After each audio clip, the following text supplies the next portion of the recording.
Ah, o Atari. Não só foi o meu primeiro videogame, mas durante boa parte da minha infância, ele foi sinônimo de videogame. E eu digo isso literalmente, porque eu me recordo, do alto dos meus 6 aninhos, de tentar convencer meu primo de que Atari e videogame eram a mesma coisa. Ele discordava, talvez porque tivesse um super game da CCE. Mas de fato, a lembrança das imagens e sons que vinham da TV evoca uma época da vida em que tudo era mais simples. Tão simples quanto aqueles jogos coloridos que animavam a TV de tubo. Por isso, trago hoje para vocês os 5 jogos do Atari que mais marcaram a minha infância. Quinto lugar, Trick Shot. O jogo que abre essa lista é a minha primeira lembrança do Atari quando criança. É um joguinho simples de sinuca que funciona muito bem com as limitações do Atari 2600, apesar de só permitir 4 bolas ao mesmo tempo na tela. O taco de sinuca também teve que ser removido, sendo reduzido a apenas um pontinho branco do lado da bola branca. Ainda assim, o jogo tem um visual elegante e é bastante divertido. Esse jogo está aqui por uma razão simples.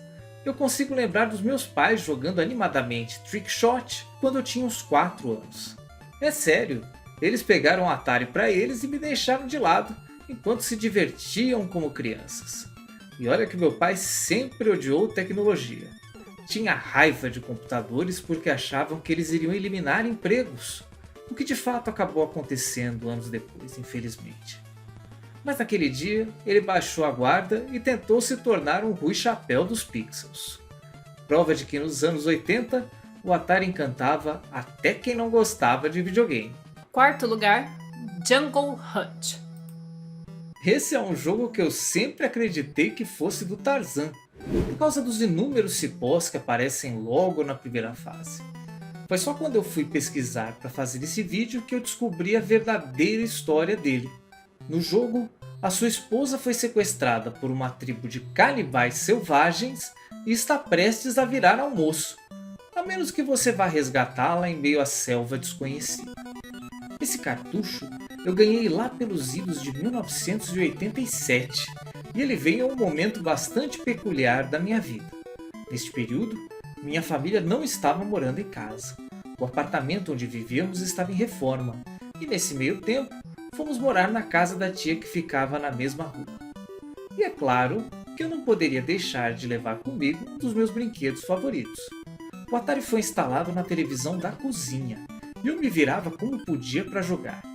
Não demorou muito para que o aparelho se transformasse na atração da casa. Até o namorado da minha prima na época ficou vidrado no joguinho e acabou deixando a pobre donzela de lado. Algumas coisas nunca mudam. Terceiro lugar, Grand Prix.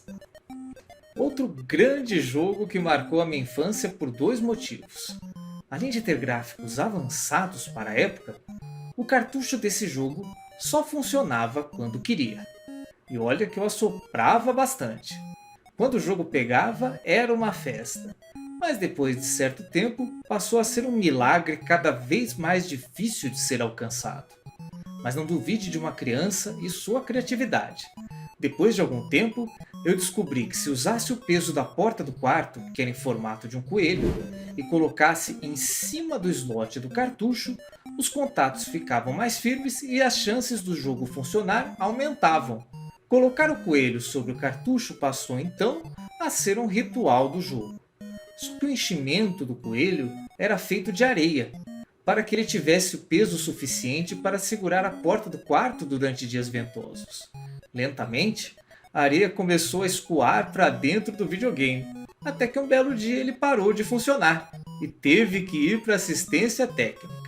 O Atari, aliás, era conhecido por apresentar defeitos de tempos em tempos, mas como sua arquitetura era muito simples, sempre tinha conserto. Segundo lugar, Adventure. Por incrível que pareça, esse jogo consegue ser ainda mais velho que eu. Eu sou de 82 e ele foi lançado em 79. Mais incrível ainda é que ele foi tão revolucionário a ponto de ser considerado o primeiro jogo de ação e aventura da história. Tá vendo esse quadrado aí na tela? Este é o seu personagem. Eu costumava chamá-lo de queijinho. O queijinho precisa recuperar o cálice sagrado e trazê-lo de volta para o seu castelo, explorando labirintos e lutando contra dragões que mais pareciam patos. Esses patos tinham diferentes níveis de dificuldade. O vermelho, por exemplo, era tão rápido e feroz que me fazia ter pesadelos à noite. Sério. Você tinha alguns itens para te ajudar, como a ponte para atravessar paredes, um imã para atrair objetos distantes, as chaves para abrir as portas dos castelos e principalmente a lança para matar os patos, dragões. Os dragões dispunham de uma inteligência artificial rudimentar, mas muito interessante. Eles eram atraídos por determinados itens, como o cálice sagrado, e repelidos por outros, como a lança. Se você mudasse a chavinha seletora de dificuldade no console, a lança passava a ser atraente para os dragões, o que tornava muito mais fácil a tarefa de matá-los no jogo. O problema é que eu não sabia disso, e achava que os dragões mudavam de comportamento ao seu bel prazer. Minha vida teria sido tão mais fácil quando criança se eu soubesse como manipular as chavinhas. O jogo conta ainda com 3 castelos diferentes. Cada um deles abrigava labirintos que eram gerados aleatoriamente. E para deixar as coisas mais interessantes ainda, cada castelo tinha sua chave específica escondida em algum lugar do cenário. Como se não bastasse, ainda havia um morcego que voava livremente pelos labirintos enquanto roubava seus itens e mudava outras coisas de lugar o tempo todo. Era verdadeiramente uma experiência como nenhuma outra no console e é considerado por muitos como um dos melhores jogos da biblioteca do Atari de todos os tempos. Primeiro lugar, Hero. Quando criança, uma pergunta sempre passava pela minha cabeça. Por que todos os jogos de Atari não são bonitos e interessantes como Hero? Lançado em 1984, ele consegue tirar proveito de tudo que a máquina era capaz de oferecer. E mesmo tendo se passado quase 40 anos, o jogo continua sendo uma aula de como projetar jogos de plataforma. O jogo foi especialmente otimizado para o controle do Atari, em uma perfeita simbiose entre jogador e máquina. Erguer o manete para cima fazia seu personagem flutuar no ar, graças às hélices que ele trazia em sua mochila.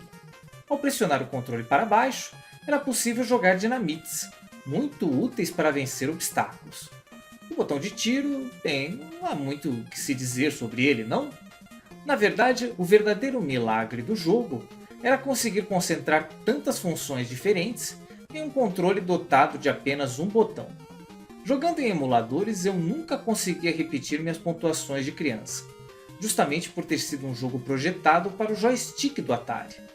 Foi só quando ganhei um Atari de presente que pude perceber a diferença que uma alavanca analógica é capaz de fazer. O jogo ganhou ports para outros sistemas, mas para mim, a versão do Atari continua sendo a mais bonita de todas, graças aos efeitos reluzentes que só o velho bom 2600 era capaz de fazer. Eu espero que algum dia alguém faça uma continuação dele, porque esse jogo é uma verdadeira obra-prima, que eu recomendo que todos experimentem pelo menos uma vez. Menção honrosa, Decathlon. Se as embalagens dos jogos fossem como maços de cigarro, Decathlon traria o seguinte aviso: este produto vai esfarelar o seu controle. Mas eram os anos 80 e não havia outra maneira de descobrir senão experimentando sozinho. Decathlon ficou muito popular no Brasil durante as Olimpíadas de Los Angeles em 1984. Conseguir repetir os feitos dos atletas no videogame era algo extraordinário. O problema é que a jogabilidade do jogo consistia em movimentos bruscos e repetitivos com a alavanca do controle, que era muito frágil para aguentar esportes de impacto. Você quebrava o recorde olímpico e o controle quebrava junto. Um dia resolvi alugar Decathlon e depois de um fim de semana de ação frenética em frente ao videogame, ao chegar em casa da escola veio a má notícia.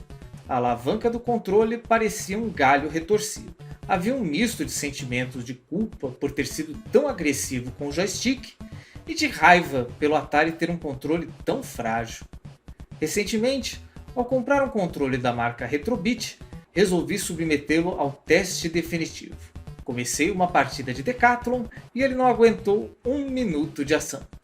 Pura nostalgia dos anos 80, não? Essa foi a minha lista dos 5 jogos que marcaram a infância no Atari 2600. Tive que deixar muitos jogos ótimos de fora, então vou tentar dar um jeito de incluí-los em outras listas. Por enquanto, se você gostou do vídeo, não esqueça de deixar o joinha e ativar o sininho para não perder mais nenhum. Em breve, voltarei com os 5 jogos do Nintendinho que marcaram a minha infância. Um abraço e até lá! Até a próxima!